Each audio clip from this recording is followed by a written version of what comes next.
expandiendo sobre todo lugares a la policía. Mira, el perro que me echaron encima. Señora. Y está. La cámara para atrás. Está, mirá.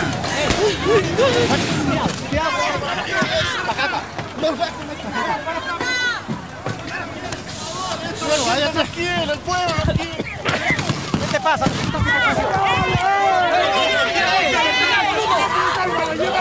Le quiero preguntar a todos los policías que están acá de dónde mierda son, de dónde mierda son. ¡Culiados de mierda! ¡Qué bárbaros que son! ¿No ven esas criaturas que están ahí? ¿No piensan que puede ser su hijo, acaso? Tengan un poco de consideración. ¿Cómo van a venir a hacer semejante atropello acá? Nosotros vivimos acá, cuidamos acá. ¿Qué se creen ellos acá? ¡Qué odio que me da aquella! ¡Qué impotencia! ¿Dónde está? No hay justicia para nosotros, pero sí para todas estas empresas mineras. Es una vergüenza en la Argentina, nuestro propio país que nos hagan esto. Es una vergüenza, una indignación. El gobierno, ¿quién más? El gobierno, no hay nadie más. Uno le delega la responsabilidad y se toman otras atribuciones. La verdad que esto es espeluznante. Hay criaturas, fíjense en ustedes, estábamos sentados ahí. Fueron contra toda la tranquilidad que teníamos en ese momento.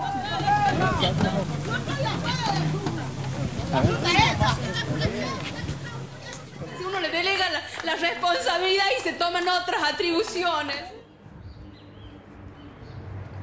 Uno les delega la responsabilidad y ellos se toman otras atribuciones. Contundente, ¿no? ¿Y sabes qué? Durante todo el día pasaron estas imágenes, pero a ella la cortaron. Realmente es un testimonio conmovedor. Pero esta frase que cuestiona la delegación del poder la sacaron. Como si hubiera un acuerdo tácito de no discutir la representatividad, ¿no?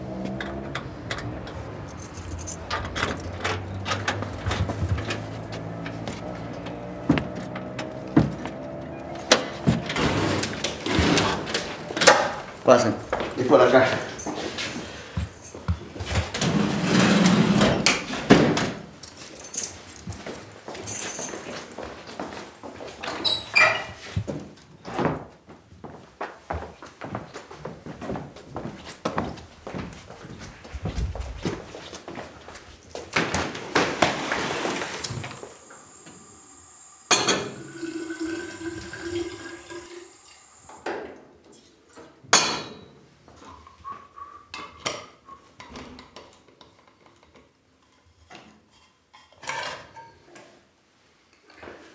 Venga, es por acá.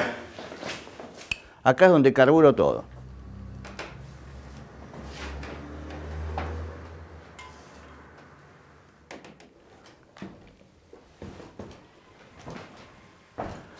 Abro un poco la ventana para que haya luz natural.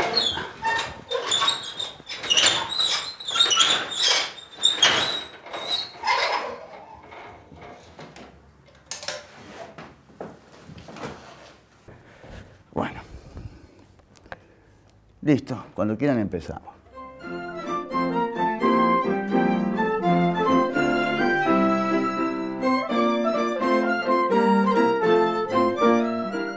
Yo creo que el mundo todavía no ha encontrado un sistema mejor que la democracia.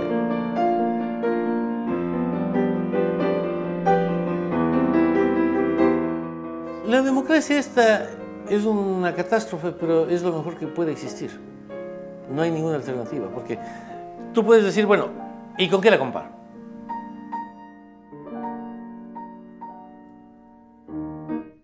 ¿No tiene el mundo otra opción?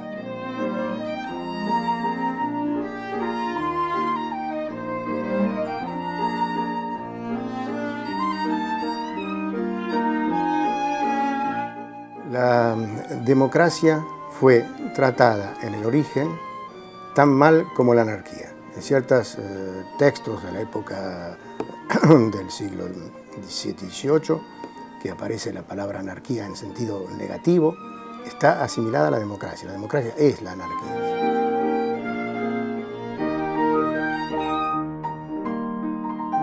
Bueno, ahí tenemos un problema fundacional, digamos, que nuestras actuales democracias no son democracias en el sentido que se le da al término.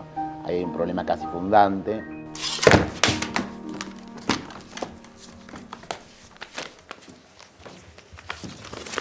¿Cómo empezaste con la investigación?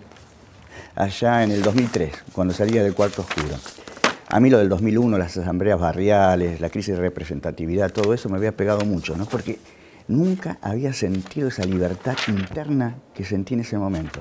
Aparte, no era solo yo, había gente en las plazas, en los parques, en las esquinas, votando, decidiendo. No sabés lo que era eso. Para mí me marcó. Y a partir de ese momento empecé a dudar. Dije, esto de la democracia normativa, hay algo que no me cierra. Y fue ahí cuando salí del Cuarto Oscuro y realmente me sentí un boludo. Y dije, hay que hacer otras cosas. Porque me di cuenta que todo está organizado para que la participación real de los ciudadanos sea imposible. ¿Qué sé yo? Me sentí un boludo porque después de vivir la libertad de las asambleas, de sentirlas profundamente, estaba siendo parte del circo de las elecciones. Entonces ahí fue cuando todo eso me hizo investigar sobre el tema, ¿no? Porque si realmente nosotros sabemos que no participamos en las decisiones, si sabemos que son unos corruptos, si sabemos que nos mienten todo el día, ¿qué es lo que hace a la gente vaya a votar? Dice Castoriadis, como que esta democracia permite decomprimir los conflictos. Le da al ciudadano todas las noches una pastillita para que duerma tranquilo, sin preocupaciones, sin conflictos, para que todo quede en manos del poder político, ¿no? Vos ya te tomaste la pastillita.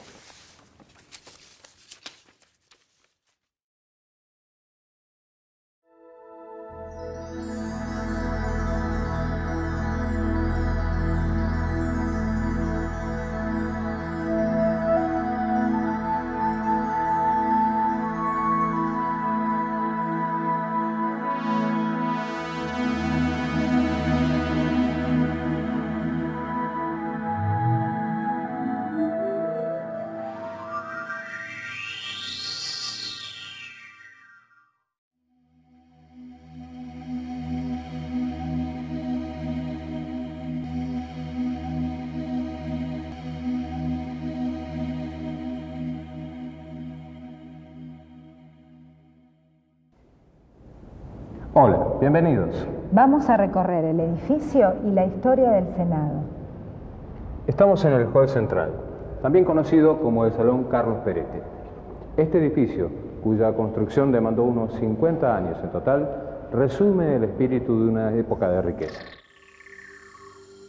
En este hermoso palacio funcionan las dos cámaras de representantes de la nación, la de diputados y la de senadores.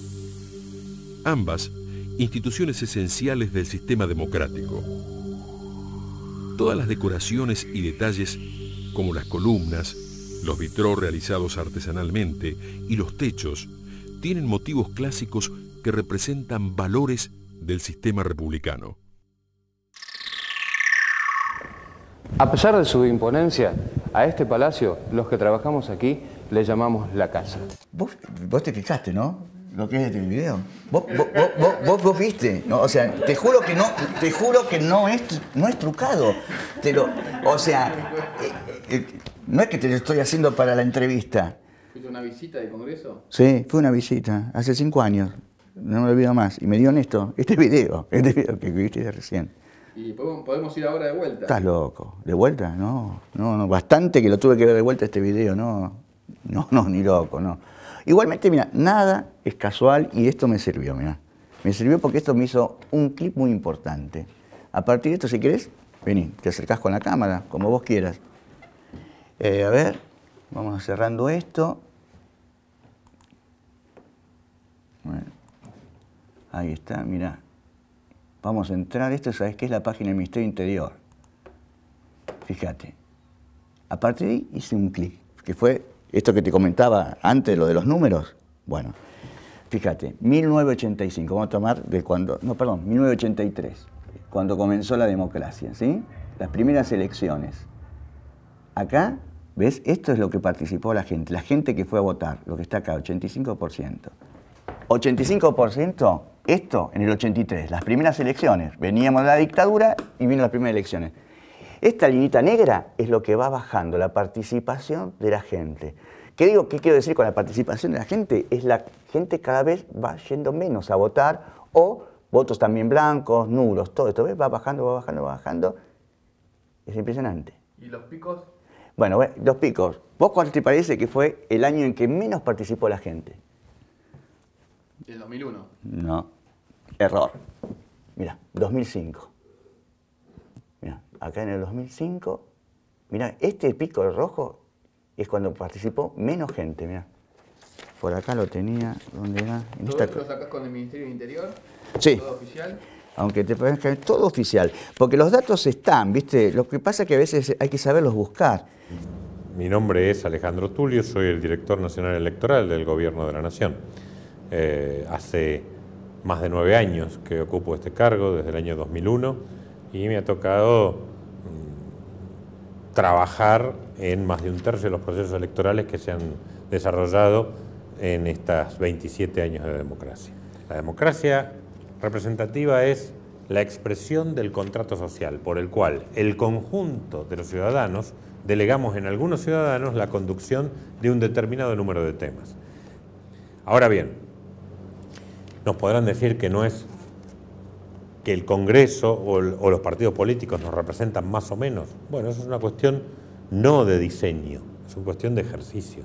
Por eso, la democracia representativa goza de la presunción de legitimidad de todos sus actos, pero luego, en el ejercicio del poder, uno día a día relegitima el mandato que el pueblo le confirió. 26 millones, ¿sí? Acá lo tengo, 6, 3, 4, 313. Estos eran los que podían votar. Ahora te pregunto, ¿cuántos fueron a votar? ¿Cuánto? 20 millones, mira, 20 millones 246 mil 328. Esto es lo que podían votar y esto es lo que fueron a votar.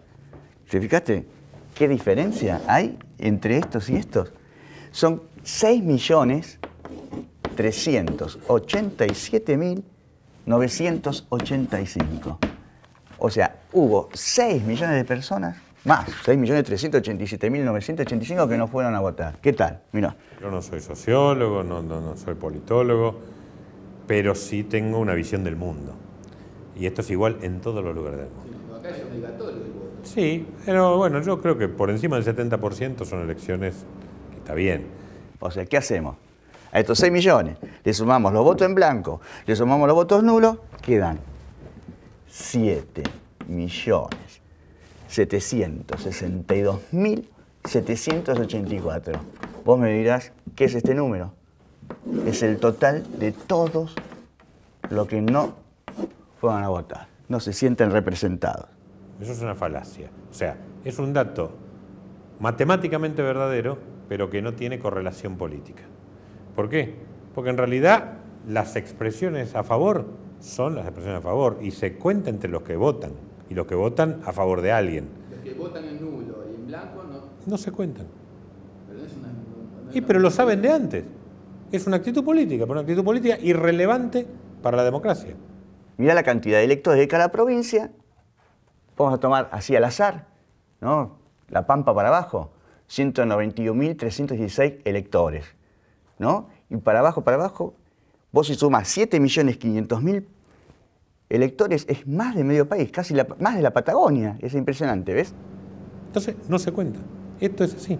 O mejor dicho, se cuentan, pero no cuentan. Claro, por supuesto. ¿Por qué? Porque el pacto social es los que votan representan al conjunto y los elegidos representan a todos. ¿Te voten o no te voten?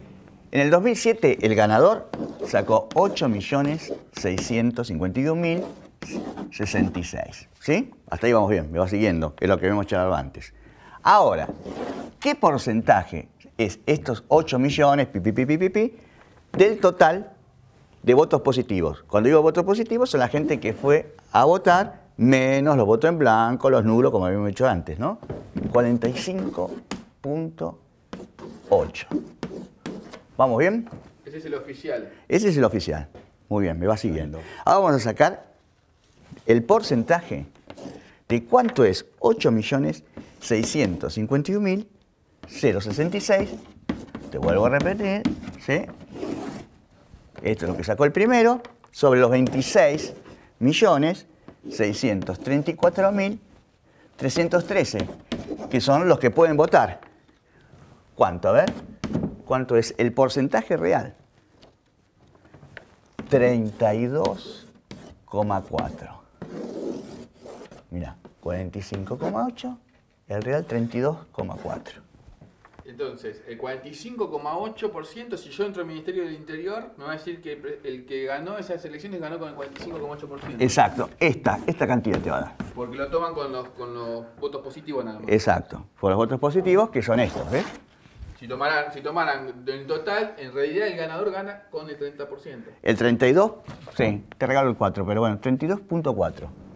En Estados Unidos el voto es voluntario. Y bueno, las guerras más importantes del siglo XX las decidieron personas que tuvieron un 50% de votos de un 40% de una población. Y bueno, pero son las reglas de la democracia. ¿Te acuerdas que habíamos dicho que 7.762.784 eran los que no se habían votado de alguna forma? ¿No? Se presentaban, voto en blanco, te había regalado los nulos, ¿sí? ¿Cuánto es el porcentaje sobre el padrón total? 29,9. El otro era 32,4. Esto, el ganador, y esto los no representados. De ahí empecé a dudar, de ahí empecé a investigar, porque dije, ¿cómo? Nadie habla de este 29,9. Entonces lo que dice la democracia representativa ni siquiera en la representación se da bien. Y fíjate, si nosotros tuviéramos acá la democracia real, este 29,9 que estuviera representado de alguna forma, mira, qué cantidad de diputados tendría también, ¿no? O qué poder tendría, ¿no? Porque primero 32,4 son 3%, vamos a suponer, menos, 2,4% menos, nada más. Hay 2,5% de diferencia entre este y este, ¿no? Me parece que necesitarían un lugar, ¿no? Los representantes del pueblo de la nación argentina, reunidos en Congreso General, constituyente por voluntad y elección de las provincias que la componen en cumplimiento de pactos preexistentes con el objeto de constituir la Unión Nacional.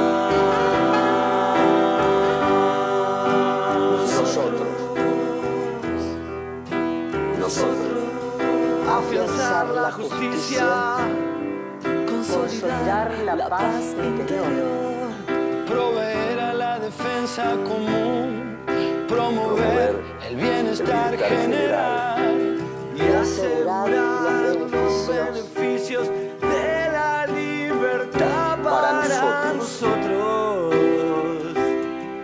para nuestra posteridad y para todos los hombres del mundo que quieran habitar en el suelo argentino, invocando la protección de Dios, fuente de toda razón y justicia. Ordenamos, decretamos y establecemos esta Constitución para la nación argentina.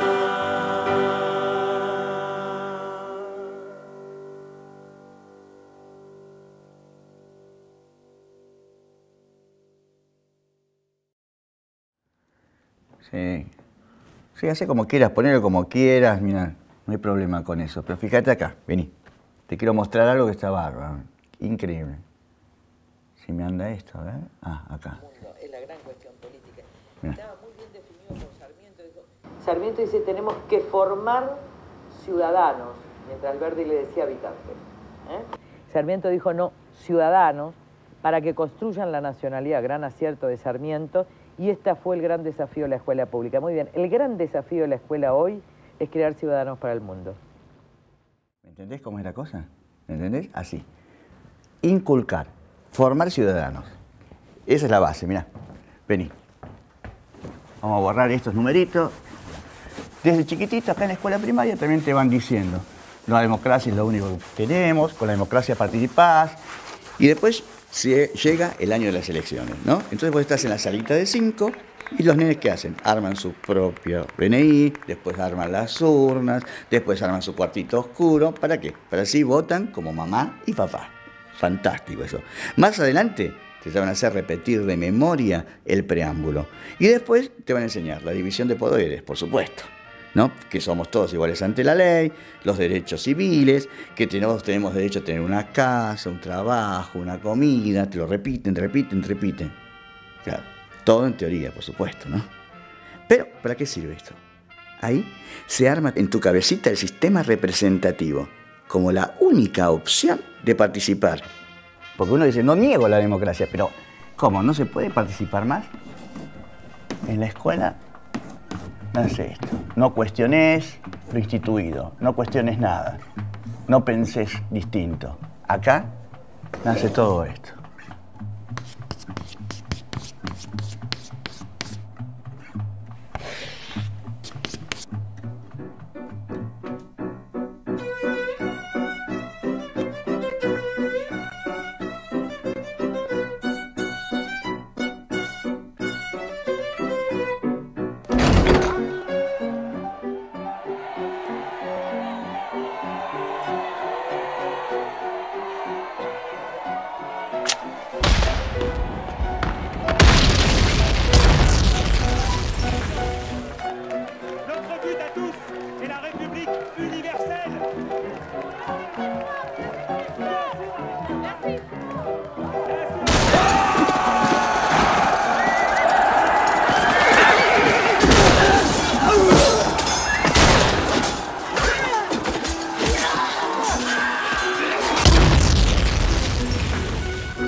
Y con la democracia abrimos un nuevo camino.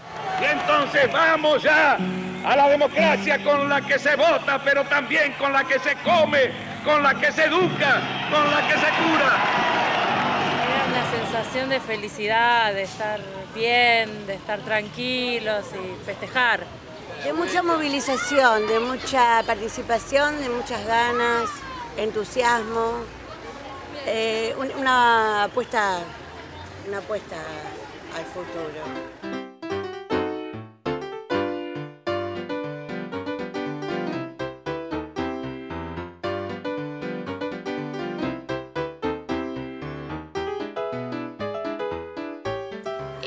Yo estaba en mesa, al ser docente, presidente de mesa, fue muy emocionante, muy fuerte, un porcentaje altísimo votó y lo que me ponía muy feliz con las ganas que venían los jóvenes, que era el primer voto que tenían, eso no me lo olvido más. Bueno, yo recuerdo yo no era docente, como papás teníamos unas ganas infinitas de participar. Me acuerdo patente que mi viejo me llevó a la plaza, donde Alfonsín dio el discurso. La Unión Nacional, consolidar la paz interior, afianzar la justicia. Es movilización y es casi de la mano a la sensación de autoprotegernos, empezar a autoprotegerse la familia y después todo el proyecto que se venía desde antes de la dictadura se fue sintiendo económico. Era todo maravilloso, o sea, hacías así, había una fiesta en la calle, o sea, la gente estaba contenta, pero no, la gente, todos estaban contentos. Esa alegría duró todo el año 1984 y un cachito del 85. Después se pinchó. Se pinchó porque el pueblo se vio engañado por la gente en la que confiaba.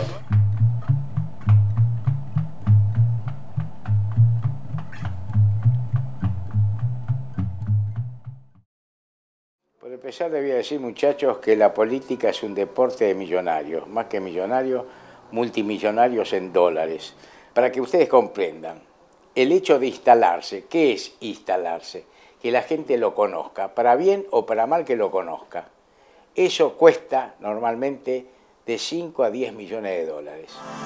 Queridos amigos, les habla la esposa del senador John F. Kennedy. ¡Díganme! En el Partido Popular somos un equipo. Hay que ser bobo para no aprender de los que andan bien. Juntos, con unidad de trabajo, haremos nuestros sueños una realidad. Ese es mi compromiso. Por eso estoy aquí, hoy día. I'm Barack Obama and I approve this message. ¿Qué es para mí en concreto el marketing político? Es un conjunto de herramientas como tal, el marketing y político, que nos permita con esas herramientas trasladar un mensaje claro, lo más claro posible, a una ciudadanía. La consultoría política pretende que en un día determinado la gente vote como tú pretendes. El domingo llenemos el Congreso con una idea nueva, que empezó hace un rato nomás. Y la empezaste vos, seguila. Check it up. I have spent all my years believing you, but I just can't get no relief. Y pensar que los votaste para que resuelvan tus problemas. Ahora, ¿vas a votarlos de nuevo? El domingo votá en serio. En Capital, Pratgay, Gil Lavedra, Carrió. Y sí, porque el marketing político, bien entendido, tiene que partir de la diferenciación de que acá la gente no está comprando un producto, sino se está jugando algo más y que ese algo más tiene un conjunto de cuestiones muy trascendentes para la vida cotidiana. El candidato no es un producto, es un ser humano con pasiones, con complicaciones,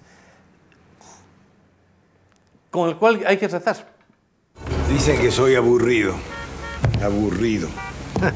Es un spot interesante porque recurre a una técnica, a una estrategia que usaron los publicitarios hace muchas décadas para vender el famoso Volkswagen Escarabajo, diciendo, sí, es verdad, es feo, no es un lindo auto, pero es confiable, es económico, es rendidor. No quiero un pueblo sufriendo mientras algunos pocos se divierten.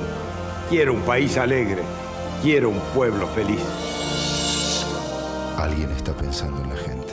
Tú tienes un grupo de ciudadanos que te pueden inclinar la balanza en términos de voto hacia una tendencia o hacia otra. Y realmente eso te obliga a una competencia muy dura para ganar esa pequeña grupo de población, masa crítica, que te va a permitir enlazar una victoria electoral. Una buena estrategia es un plan general de la campaña que analiza absolutamente todo lo que se hace y se deja de hacer de la campaña basado estrictamente en investigaciones. ¡Vamos, Menem! ¡Vamos, Menem! ¡Vamos, Menem! ¡Vamos, Menem! ¡Vamos, Menem! ¡Vamos, Menem! ¡Vamos, Menem! ¡Vamos, Menem! ¡Vamos, loco, vamos! Este es el baile, este es el ritmo que a todos encanta, el ritmo del chino. ¡La democracia es pueblo! ¡La democracia no es poder político para algunos! Y se baila así, y se mueve así, el ritmo del chino es el de Perú 2000. Nadie vota con la cabeza, es una mentira. Nadie vota por programas, nadie vota por posiciones ideológicas. Eso es mentira. La elección de algo generalmente tiene componentes muy elevados que tienen que ver con la emoción y con la psicología del ser humano. Por lo tanto, tiene poco de racional este juego, ¿no? La verdad que los estudios neurolingüísticos lo que están demostrando es que la gente la decisión del voto la termina tomando por una cuestión más bien impresionística y que tiene que ver con la percepción que recibe el candidato y cómo identifica el candidato y lo que el candidato... La neurolingüística que estudia que estudia la cabeza de los seres humanos, cómo funcionan en relación a estímulos. Pero de la Rúa fue un blef. Y el marketing político que lo llevó a la presidencia con un tipo tan talentoso como Agulla y que yo, se desarmó en 10 minutos. La alianza es el tamaño de nuestra esperanza. Hagámosla crecer. Hagamos sentir la fuerza de un pueblo digno. ¡Somos más! ¡Somos más! ¡Somos más! Esto hay que entenderlo bien porque si no se carga sobre los que hacemos este trabajo como si nosotros fuéramos manipuladores, que intentáramos que los candidatos se acomoden. Y en realidad lo que tratamos es que haya mayor sintonía sin desnaturalizar al candidato. La gente está más acostumbrada a las operaciones de imagen, menos mal, que bien, que están cada vez más acostumbrados, y por lo tanto tienes que ser más competitivo en otros elementos. La imagen ya no basta para ganar. Este es el famoso segundo piso de la Ciudad de México. ¿Cómo pagó López Obrador por él? Se endeudó. Las pensiones se endeudó. Los distribuidores viales, deuda. Triplicó la deuda del DF. Si llega a presidente, nos va a endeudar más y más. Y llegará un momento en que vendrá una crisis económica, devaluación, desempleo, embargos. Estos son los grandes planes de López endeudador. López Obrador, un peligro para México.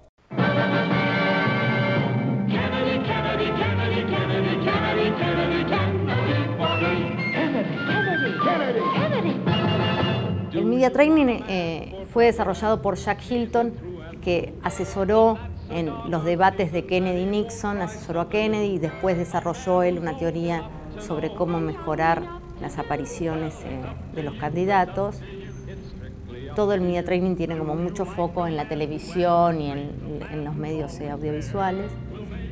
Se trabaja con distintos tipos de ejercicios de situaciones distintas con la prensa, ¿no?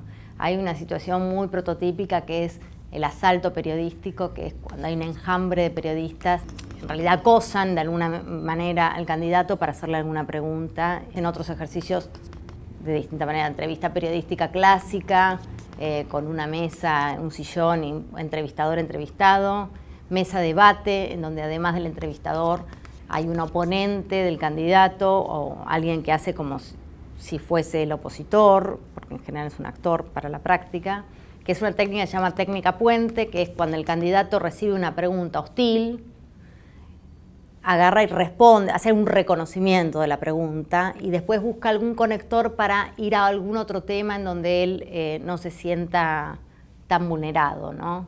Y algunas técnicas actorales que, por supuesto, también a veces son cuestionadas, pero que tienen que ver con, no con actuar, sino con entender algunas normas de la televisión, por ejemplo, que a los candidatos cuando las comprenden les permiten tener una mejor performance. Quiero convocarlos a todos ustedes a que juntos, con los pies puestos en la tierra, pero los ojos puestos en el cielo. Construyamos juntos ese Chile que vendrá. Lo que empieza a aparecer en la sociología política es el rol desvirtuado de las encuestas. Las encuestas no solamente ganaron espacio, ganaron protagonismo. Hoy son más protagonistas las encuestas y los resultados de las encuestas que muchos de los discursos que se estructuran alrededor de un candidato. Hay candidatos que sondean un spot publicitario, otros que hacen sondeos más dirigidos a la intención de voto, para definir estrategias electorales, para ver dónde hay espacios de oportunidades, dónde hay como espacios desde lo ideológico, desde lo programático, desde lo propositivo. Para que se entienda claramente. Voy y le pregunto a la gente qué quiere en una encuesta y yo después agarro y prometo en la campaña lo que la gente dijo en la encuesta que quiere. Había gente que decía que él privatizaría la salud y la educación. ¿Qué carteles pusimos? Más educación gratuita, más salud gratuita. Carteles más bobos que esos desde la publicidad. Imposible. El futuro será como tú dispongas. Por eso yo te pido tu apoyo, porque ahora más que nunca necesitamos tu voto.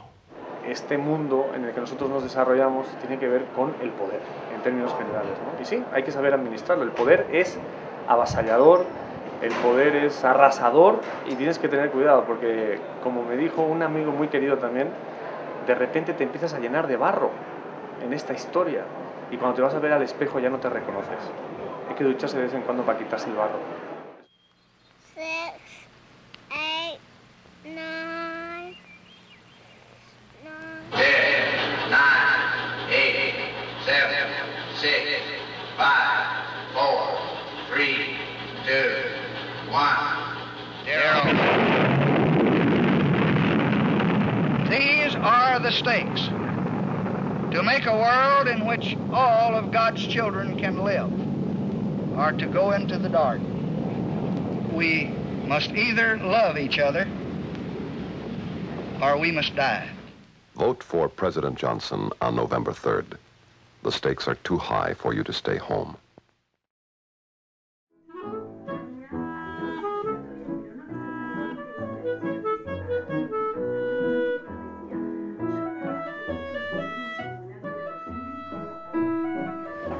La Matanza es el distrito más codiciado por los políticos por la cantidad de electores que tiene. Paradójicamente es también el más abandonado. No sé qué solución toman los políticos, porque ellos quieren que nosotros le votemos y si nosotros le votamos, nosotros le vamos a votar, pero ellos después se olvidan de nosotros. ¿A quién va a votar de intendente? Y hay que pensarlo en secreto el voto. Desde ya no pienso votar porque ya siempre lo mismo, así que... Y no sé a quién votarle, porque son todos iguales. Es que nuestro sistema institucional prevé en la primera vuelta el voto por convicción, es decir, por acuerdo, quien representa sus ideas, sus propuestas, sus intereses, y en la segunda vuelta el voto por preferencia, es decir, usted elige el menos malo. La elección nacional está cerca. Ejerzamos nuestro derecho a votar y hagámoslo responsablemente. Votá. Tu voto vale. Es un mensaje de la Acción Católica Argentina. Este domingo es obligación de todo ciudadano argentino acudir a las urnas entre las 8 de la mañana y las 6 de la tarde. Si no se cumple con esto, el Código Electoral prevé sanciones de hasta 2 años de prisión. Este otro es Freddy Enrique Kohler, candidato a intendente de El Dorado por un sublema del Frente Renovador. Reparte bonos prometiendo al ganador, en caso de triunfar él, una casa de madera en el terreno del agraciado. Y agrega motocicleta, bicicleta y canasta familiar como premios consuelo. Él está queriendo comprar los votos nomás con ese. Otra cosa no creo, porque es toda una mentira nomás. Eso es una mentira, eso no existe. Él gana el voto y se va a olvidar de la gente. Participar como autoridad de mesa es asegurar la democracia. Faltan autoridades en el 90% de las mesas de la Ciudad Autónoma de Buenos Aires. Y con esto concluimos el curso de capacitación de autoridades de mesa. Los felicito, muy bien estuvieron. Estamos buscando voluntarios para fiscales de mesa. Ahora les voy a dejar unas tarjetitas. Votá. Tu voto vale. Y más allá de cómo usted se sienta con las dirigencias del turno, si le gusta a uno, si le gusta a otro, si no le gusta a ninguno y demás, el comicio tenemos que cuidarlo. Es un instrumento fundamental de la democracia y es nuestro instrumento de expresión. Si no vamos al comicio no perjudicamos ni a A, ni a B, ni a C, ni a D, ni a... nos perjudicamos nosotros. A mí me parece que lo más importante, la verdad, es que los argentinos vayan a votar, no importa por quién lo hagan, que vayan a votar. Este 28 de junio es muy importante que tengas en cuenta que la decisión está en tus manos. Suponga que un día el 90% del electorado dijera no vamos a votar, y va el 10%. Ese 10% elige, y es legalmente válido. Ese 10%, esa minoría, impone un presidente. Para que nos demos cuenta que la solución a la insatisfacción que siempre nos da el sistema no es no ir. El número de votantes ha venido decreciendo, ¿no? Nosotros, bueno, en el 2007 fue un poquito más de 71%, en el 2003 había sido 78%, en el 83 había sido 84%, o sea, viene decreciendo. Es muy importante la participación de la ciudadanía en la elección. Te pido un día. En la democracia la peor sanción es no votar. Un día solamente. Sepamos votar. Tu voto vale. Un domingo cada 2 años para estar ahí. Este domingo elegimos el nuevo Congreso. Una decisión clave. Una elección que puede cambiar el mapa político del país.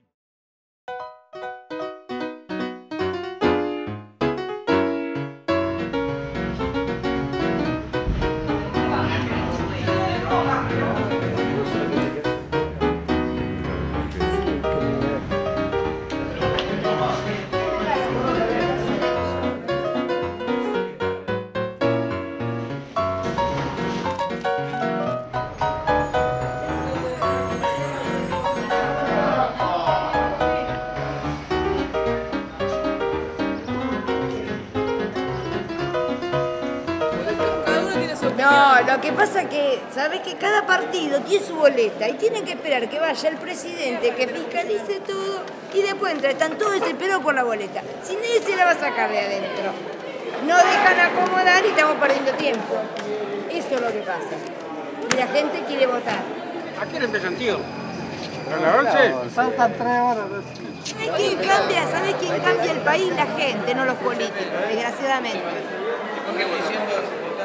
Y porque nos obliga si no vamos presos, porque si no, no estaríamos ni acá ni en ningún lado. Yo no votaría, por ejemplo. Yo haría un piquete de no votar, para que se den cuenta de que la gente está cansada de que votan y hacen promesas que después no cumplen.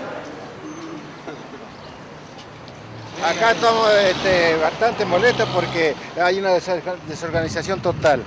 Porque los presidentes de mesa, fiscal y qué sé yo no se han presentado, y así no puede ser. Porque hay que tener organización en la vida. La que nosotros venimos todavía a cumplimentar una ley para favorecerlos a ellos, a los señores estos, y acá una desorganización total no puede ser, así no es.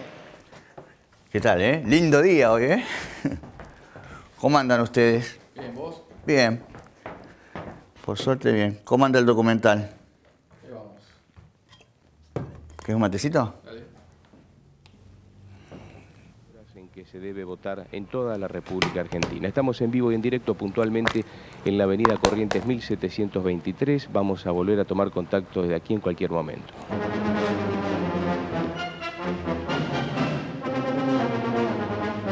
Mesa masculina 58-86 y 58-87 pueden ingresar. ¿Por qué tienen que esperar las mujeres? Porque faltaron los presidentes. ¿Cuántos? Faltaron los 5 presidentes de mesa. ¿Un total de cuántas mesas? Un total de 5 mesas femeninas.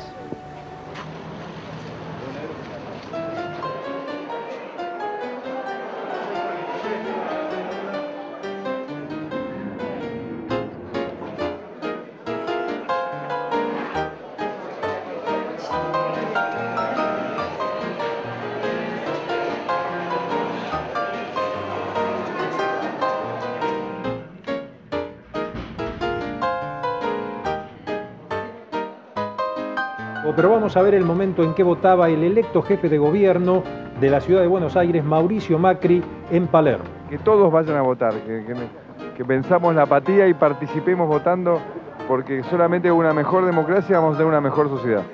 Vamos a ser honestos, son muy pocos los que quieren venir a votar.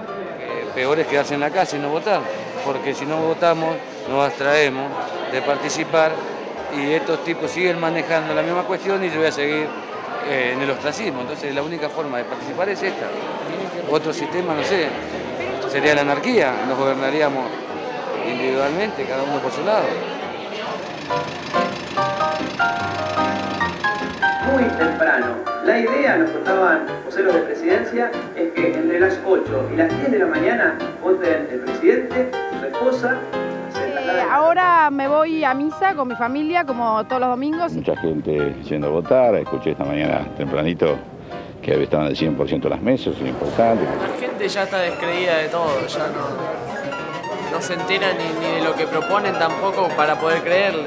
Que perdió la esperanza la gente. Mucha decepción. Mira, te muestro, mira, falta casi el 50% de que vengan a votar. Aunque ya sabemos que son todos iguales, pero bueno, nos queda otra, tenemos que elegir por uno.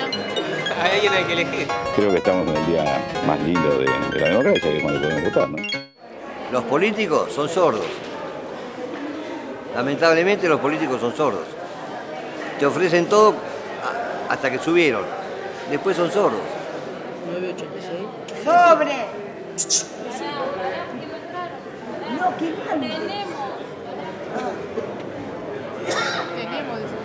El último fue nosotros lo tenés que ir pasando ya. Pero tenemos que ser... Sobra votos, te faltan votos y el quilombo es acá. Vivimos buscando el mango para comer. No tenemos tiempo ni siquiera para participar de una actividad política. Porque de ahí, ¿qué podemos hacer? La democracia funciona cuando los ciudadanos participan activamente de ella y necesitamos que el sistema institucional tenga la máxima legitimidad. Entonces, lo que hace el sistema le cambia, una frase muy común, le cambia el collar al perro, ¿entendés? Vos fíjate, las listas, cómo vienen, lo que venimos de abajo no te dejan emerger, entonces es una lucha desigual, porque se trata de medios, es decir, por eso digo, el determinismo económico es lo que produce el éxito, ¿entendés? Es decir, todo el merchandising que hay hace que la gente vote de un modo mediático. No profundizamos cuál es el proyecto, qué calidad de vida queremos. Uno tal vez por la continuidad de la democracia no puede apreciar la valoración que es que cada ciudadano, que cada ciudadana pueda decidir en qué país quiere vivir, ¿no? Yo que formé parte de la generación que se crió en un país donde nadie podía decidir nada. Es perverso esto. Pero yo digo lo que dijo un filósofo alemán. En este desorden organizado, donde todo parece estar organizado, yo creo que siempre hay algo que se puede hacer. Y lo sociabilizo con mis compañeros, con mis amigos. Y le digo siempre, no bajemos los brazos. Busquemos un tiempo mejor.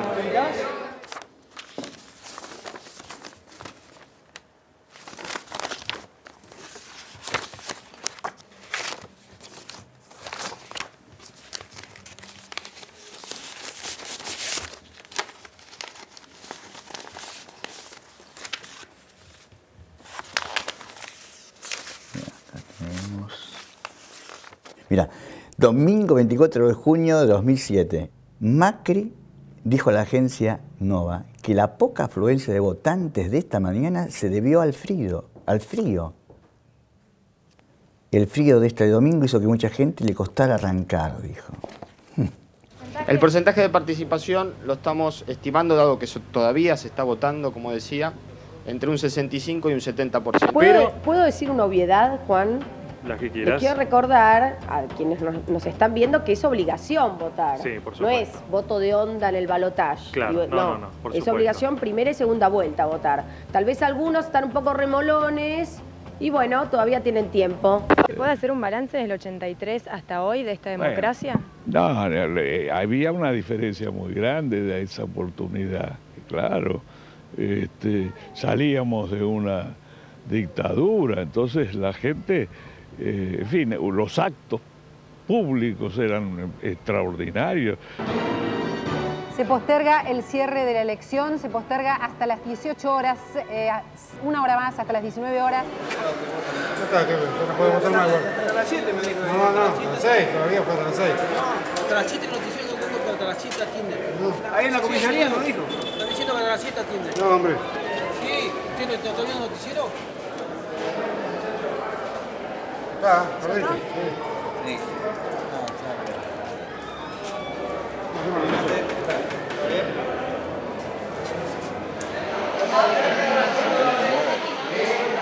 No es el fallecido, nena. 77. 77 es el fallecido. 81. 80 está, 81 no. 86 y listo, después los agregados. Listo, ¿vamos? Ay, al fin.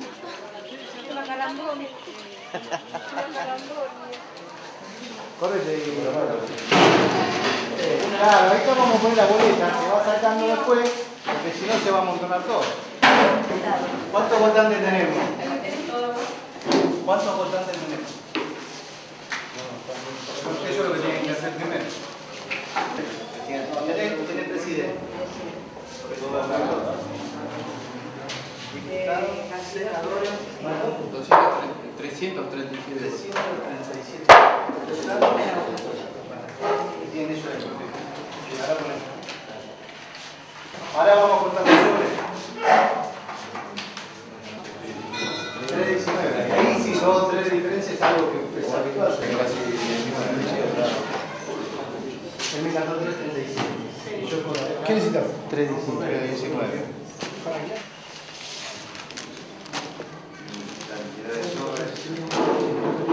El sol es 319. No hay más sobres. El tema de las puertas. En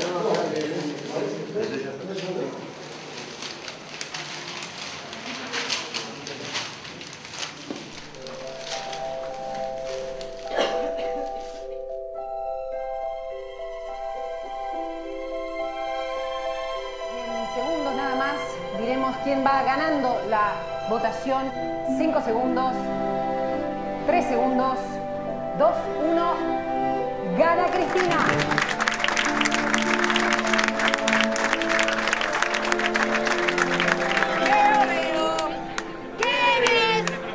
Una cosa, ¿qué es?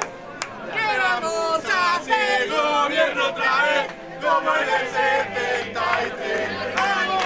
Somos los herederos de Perón y de Evita. A pesar de la bomba, de los fusilamientos, los compañeros muertos, los desaparecidos. ¿Qué pasó? No nos han vencido.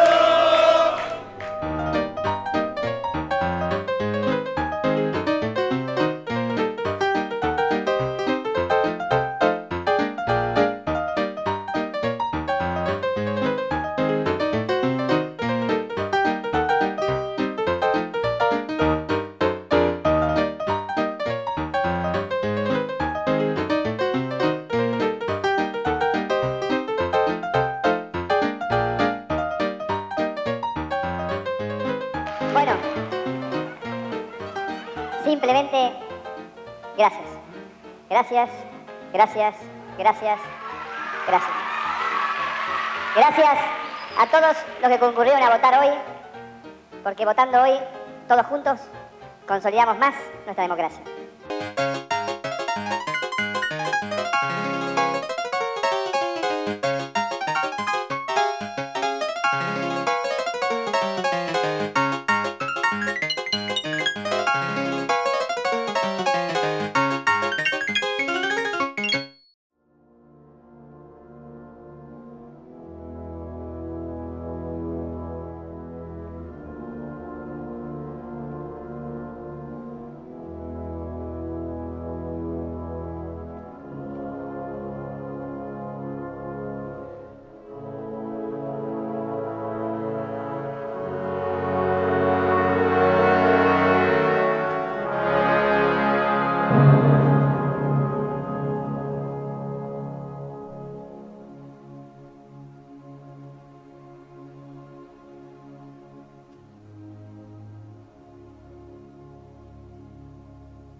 El poder siempre estuvo del lado de lo sagrado, siempre fue santificado.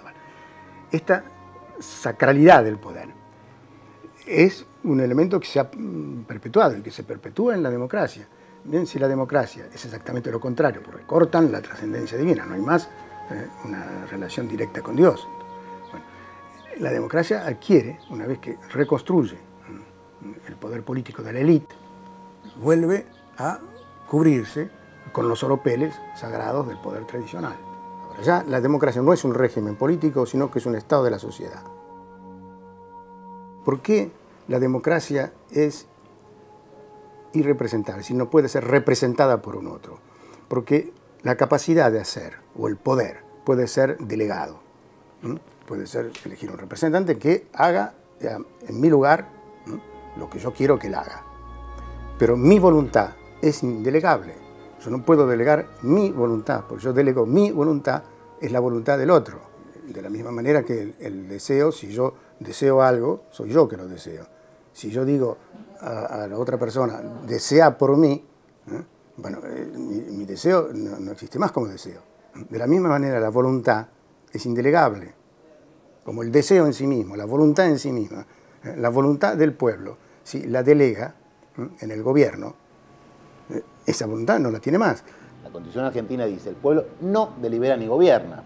Y no hay que ser un doctor en ciencia política para darse cuenta que si dice coma, a través de los representantes. No hay que ser muy vivo para darse cuenta que si gobierna el representante no gobierna uno.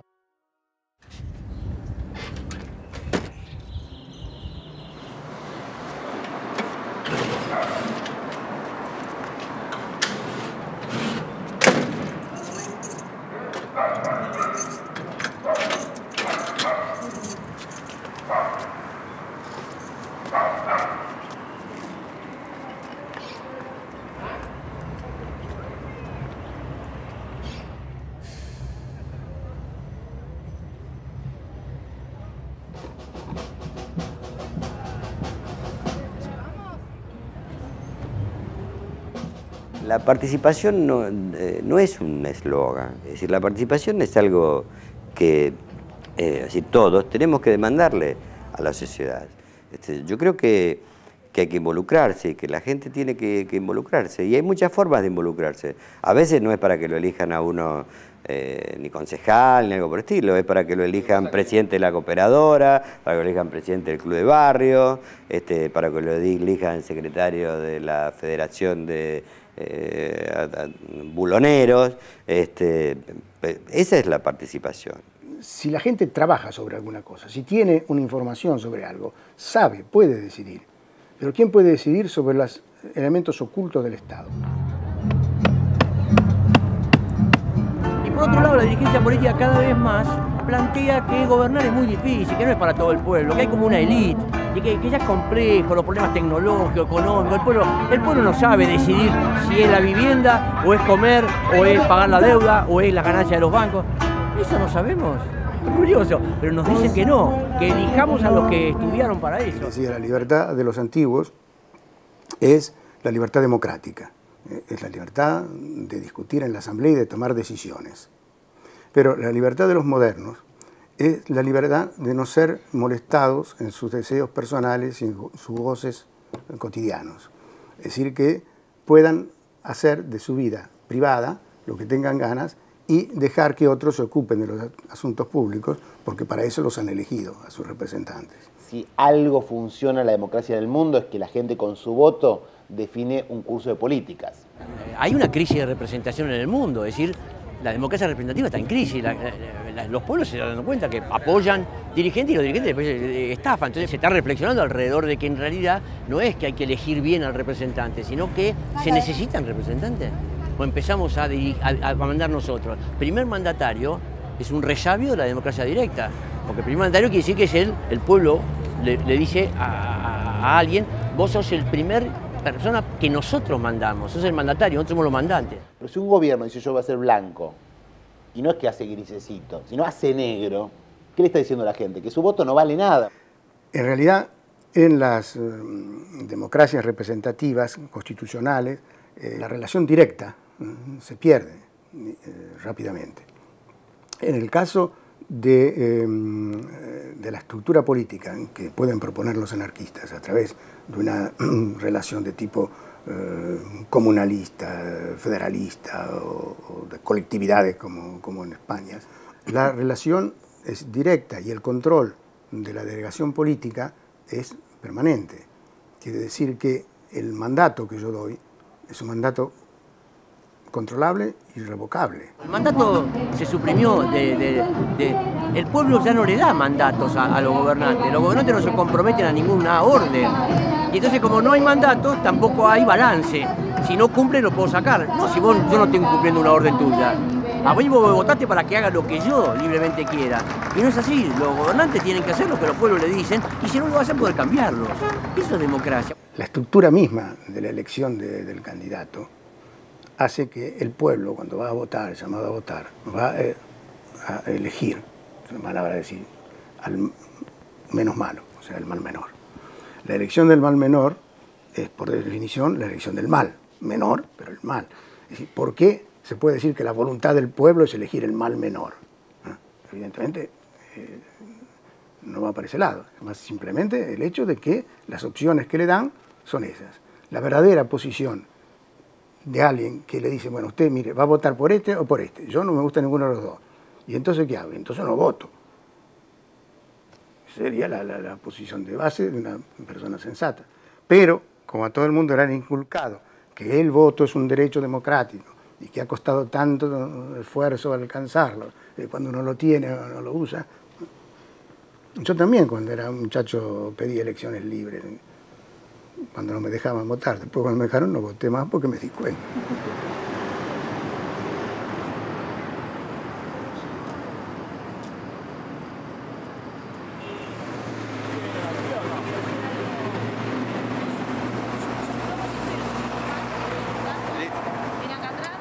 En la realidad del voto, del sufragio universal, hay otro problema, y es por quién se vota. Es decir, la realidad política hace que el que llega a ser un candidato, porque para ser un candidato hay que tener el apoyo de un partido, hay que tener grandes apoyos económicos, bueno, no cualquiera dice yo quiero ser presidente. En la campaña electoral cada porteño es un voto y el señor que vende periódicos en la esquina tiene un voto como lo tiene el dueño del Clarín. Cuando tú pasas al gobierno, la opinión del dueño del Clarín es peligrosísima y desventuradamente la del señor que vende los periódicos no tiene mucha importancia. Yo no creo que quien es un aportante de una campaña después es un condicionante del gobierno. Eso ocurre, es un problema y tiene que ver con la fuerte relación que las ciudades contemporáneas, con la globalización y todo eso tienen los sectores del capital. O sea, obviamente, frente a lo que es una sociedad hace 30 o 40 años, el poder que el capital tiene hoy es mucho más alto en relación a la política.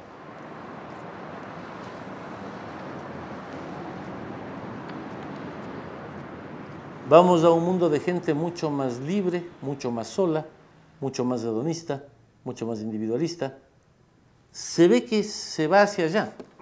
Este individuo se privatiza de más en más. Privatiza quiere decir que los vínculos exteriores se van perdiendo. Los grupos primarios tienden a reducirse al goce de determinadas posibilidades de consumo y dejan de lado todos los aspectos de la vida colectiva que de más en más desaparecen. ¿Y cuál es la conciencia del individuo neoliberal? La conciencia que él tiene es que ¿quién va a modificar esto? Nadie. Es imposible de cambiar el mundo porque yo solo no puedo. Y como solo estoy, ¿qué puedo hacer más que quedarme en mi casa o ir a votar cuando me llaman? Es decir, que en un espacio público plebeyo, la gente en la calle, ustedes lo han visto en 2001, tiene la capacidad de acción, puede voltear un gobierno. Cada uno, sentado en su casa, mirando la televisión, es un inútil total, es incapaz de modificar nada. La democracia representativa ya se inventó para impedir que el pueblo decidiera, o sea, justamente se creó en el marco del sistema capitalista para que una clase minoritaria pequeña pudiera mandar a una mayoría. Sí, es cierto. Hoy la política es parte de la estructura de poder, por eso dije que el que ganó es el capitalismo. El que ganó es el capitalismo. Entonces, ¿qué significa que ganó el capitalismo? Que esta democracia republicana, participativa, que es relativamente participativa, porque es claramente relativamente participativa, una democracia más moderna debería utilizar mucho más los mecanismos de consulta directa. Tampoco existe democracia representativa fuera del sistema capitalista. Cuando Churchill dijo, la democracia es un sistema imperfecto, pero es el menos malo de los sistemas que existen, es porque todo sistema humano es imperfecto. Y todo sistema por el cual se confiere poder es más imperfecto. Ahora, hay lecturas que tienden a deslegitimar el sistema y lecturas que tienden a legitimarlo. Bueno, yo creo en las lecturas que tienden a legitimarlo, porque si no, no habría que atacar las consecuencias, habría que atacar el sistema directamente. Pero no hay otro sistema. Es el menos malo de los sistemas, te dicen. Si a usted no le gusta mucho, bueno, pero no hay otro, porque si no, dictadura. No, ¿cómo? Porque la democracia representativa nace para impedir la democracia directa en momentos en que avanzaban movimientos comunales. Para Estados Unidos, por ejemplo, para toda la guerra de la independencia, se basó en el protagonismo del pueblo que peleó.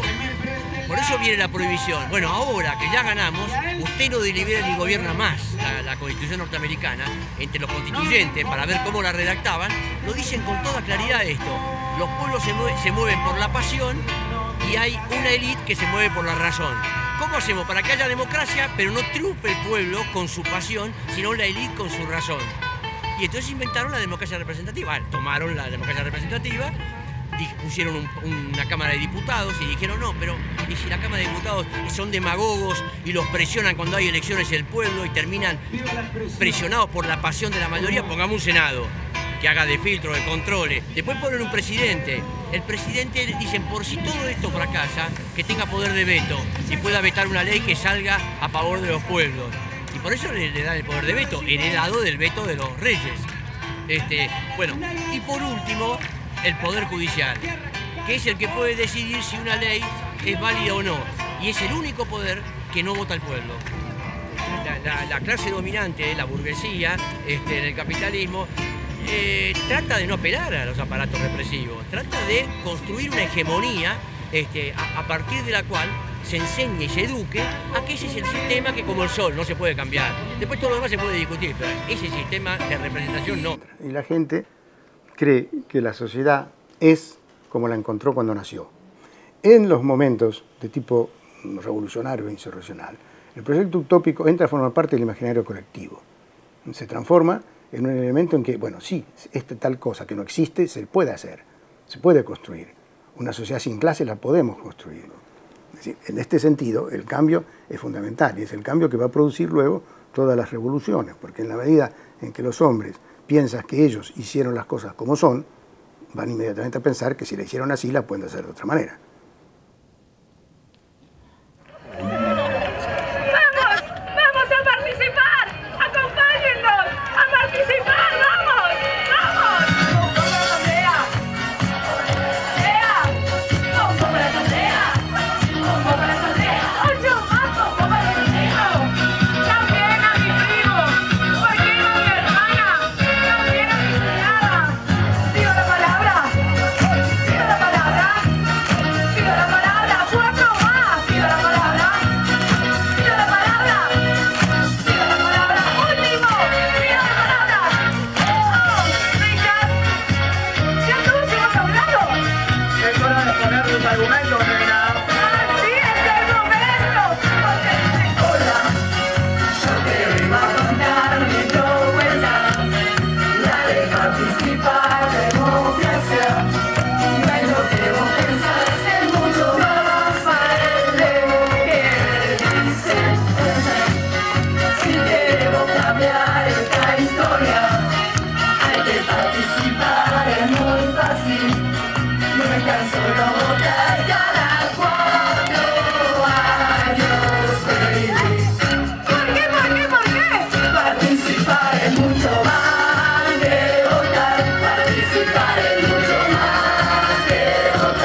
Aquí termina la visita por lo que es el Palacio, o más bien la Casa de las Leyes.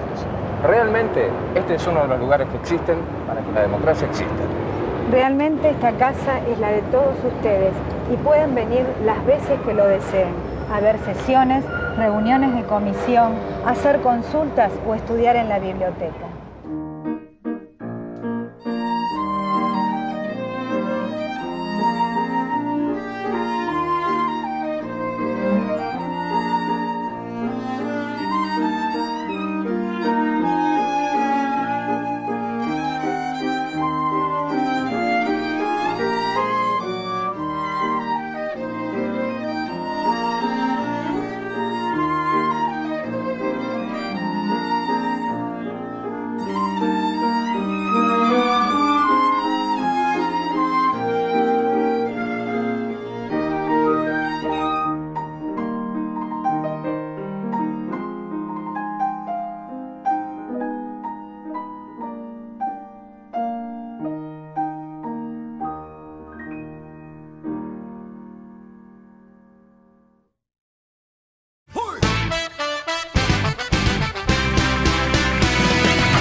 Nuestra suerte, a la dirigencia que elegimos, a la que elegimos por el voto popular.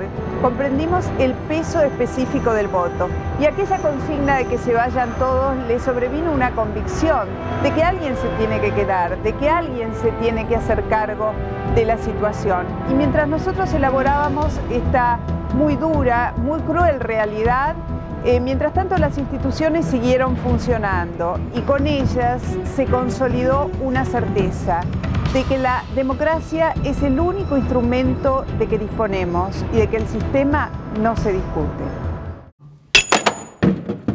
Ni fu ni fa, democracia que se convierte en banalidad. Puedes elegir sin diversidad, si no estás con los gigantes te aplastarán como voto inútil. 4 años pierden la oportunidad de votar a blanco negro, no puedes soltar a más. Sumiso como un pavo esperando la Navidad estoy, aguardando el milagro. Ninguno de vosotros me puede representar. Dame democracia en la que pueda participar. Nos engañan con un cebo, la quimera de la libertad. Todos patraña hoy.